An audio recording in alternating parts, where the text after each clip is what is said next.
G'day, Craig Pillow, QPL Rural. This week's Profit Maker Market Report. Well, the weather's just that beautiful autumn.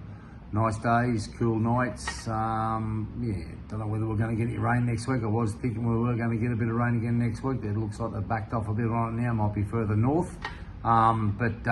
Certainly a magnificent rain there last week, and starting to run a few oats in the ground and get a bit of feed starting to poke up in the paddocks as well. So it's very, very promising start to the season.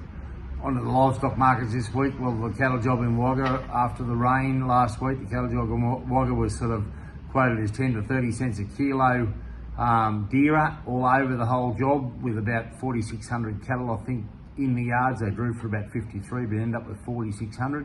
That's a good positive sign.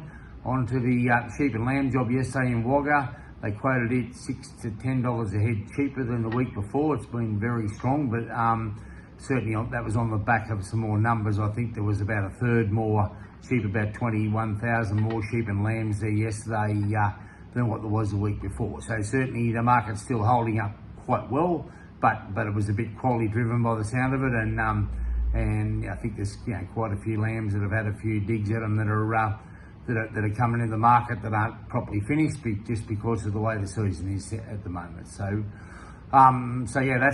where the livestock market's up to. Fingers crossed we get a bit more rain next week and it continues on. I don't know where the lambs are going to come from, so we'll be interesting to see what happens in another month or two down the track and go from there.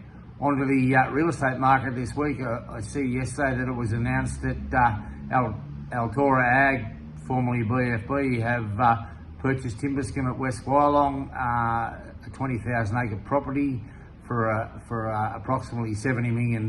So certainly that's great to see that the big fellas are still very confident about where the real estate market's up to, and confident about it going forward to make such a big acquisition. And good luck to them with that. And I'm sure it's going to work out fine. A magnificent bit of country. Just can get a bit wet every so often. But anyway, have a fantastic weekend. Look forward to talking to you next week. Hooroo.